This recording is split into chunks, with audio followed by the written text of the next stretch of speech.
Tsaka siguro it's also something so personal.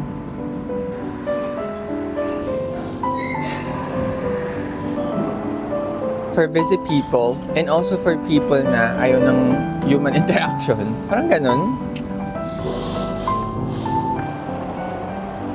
I feel so accomplished.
Hello.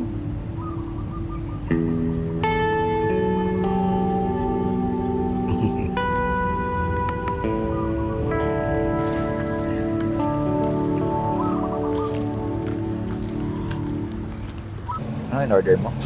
Oreo.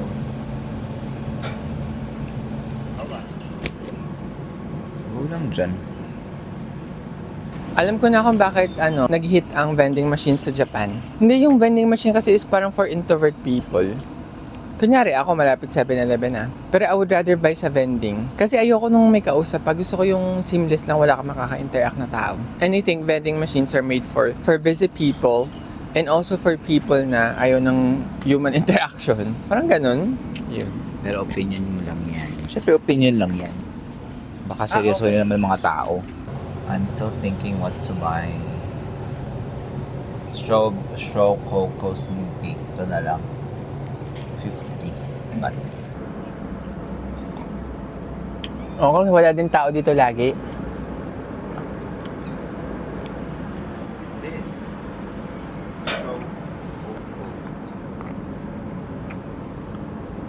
Pero kailangan buo pala yung thoughts ko muna bago ako magsalita. Alam mo, mas okay yung, ano bang tawag sa term? Na-internalize ko yung thoughts. Tsaka siguro it's also something so personal.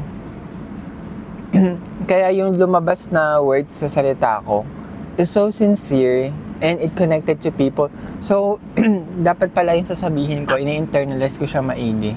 Minsan sa self-talk ako sa utak ko bago ko siya sinasabi. And I think it works better that way. Tapos parang mas mas smooth, mas cohesive yung mga sinasabi ko pag ganun. Siguro nagkaka-short attention span na din ako dahil sa TikTok. Yung kaka-scroll, yung pag may naiisip akong I think are deep naman, tsaka it matters, significant. Pero hindi ko siya na-interest maigi, parang nagsiskip na ako sa next stop. Dahil sa TikTok nga. kaya nga ayoko sa TikTok. Short attention span lang ako. Tapos TikTok pa. So kapag ganitong mayroon akong gustong explain, parang hilaw yung yung idea. So minsan nabibitin ako sa sasabihin kung hindi ko siya natutuloy. Or hindi ko siya ma-explain maigi. Nagigets ko siya on my own, pero hindi ko siya ma-explain na maigi kasi I don't have the words in my head. Ay, maganito na nga lang ako. Dito lang, pabalik-balik.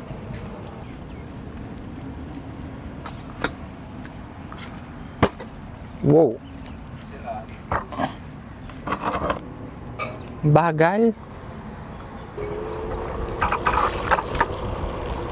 I feel so accomplished. Can you believe it? I'm gonna love you till the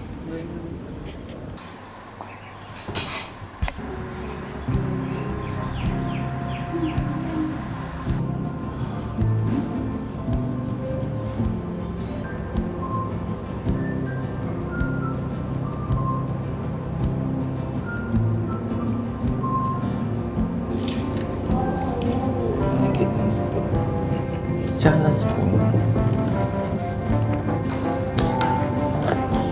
Hindi talaga. Pero masarap. Vanilla latte.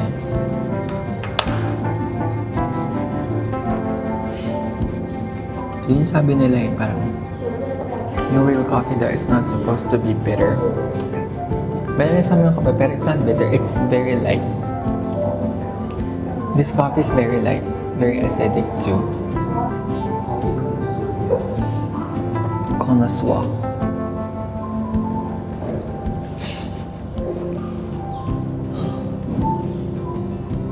May napansin lang ako sa mga sa cafe culture dito sa Thailand. Parang people go to cafes not because of the coffee, because of, you know, more on picture. It's an experience aside from the food. Yeah, pero it's a shame kasi ang sarap ng kape. Although I would understand kung yung mga after lunch na people would not prefer to drink any coffee kasi baka hindi sila makatulog at the end of the day. Pero ngayong morning, tingnan mo, ako lang umorder ng kape.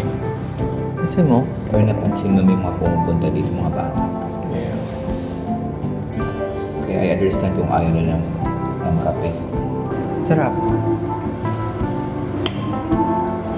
Ang cute ng ano nila. Kutsara. Pansin mo? Kaya lahat. Galing sa shell, and tawag dyan. Pancake ba? Hmm? Pancake? No. Lady fingers. Really? Tiramisu is made out of lady fingers. Pero hindi siya shaped lady finger eh. Parang it's shaped like a pancake. Di ba? Ayoko na actually nung dark roast eh. Kasi nawawala yung ibang flavors ng coffee. It's just bitter. So now I go for either medium or light roast. Sa cherry monkey kasi medium roast sila dun lagi. Ang ayoko lang sa mga lighter roasts is that mas marami siyang caffeine tsaka mas acidic siya. Akala pa sa Facebook.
Meron siyang totoong vanilla bean kasi may mga ano siya tuldok-tuldok. Tingnan mo. Delete.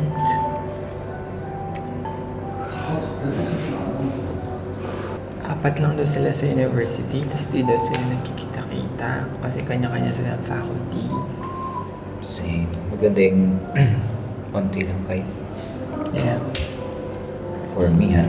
Kasi kami, ano kami, Dami kayo, di ba? Ako 20. Pero hindi din kami magkakasama lagi. mag-isa lang ako. At mapayapa yung buhay ko. Mag-isa kang Pinoy, no? Pero mga yung iba-ibang lahi na. Yeah. How would you say life by general sa Thailand?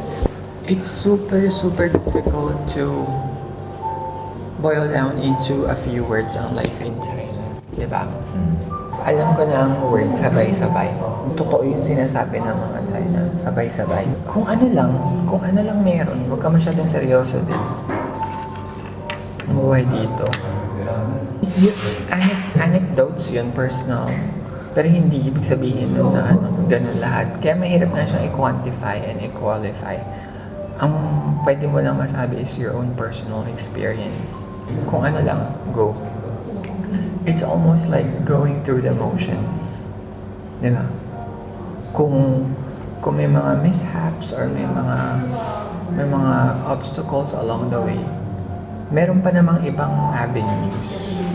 Pwede naman siyang gawa ng solusyon. Kung mawalan ka ng work, madali yan din makahanap ng work.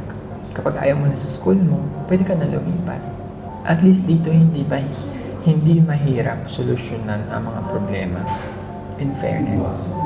Or siguro depende yan sa currently na pinagdadaanan mo. Katulad as of now, yung parang the headspace that we're in right now, wala naman tayong pinagdadaanan. Kaya ganito yung nasasabi natin. Pero if you asked us, or 2 years ago, or 5 years ago, or even last year, siguro iba yung masasagot namin. Ganun naman talaga life, diba? They come in seasons. Current season of life that we're in right now, ito yung masasabi natin.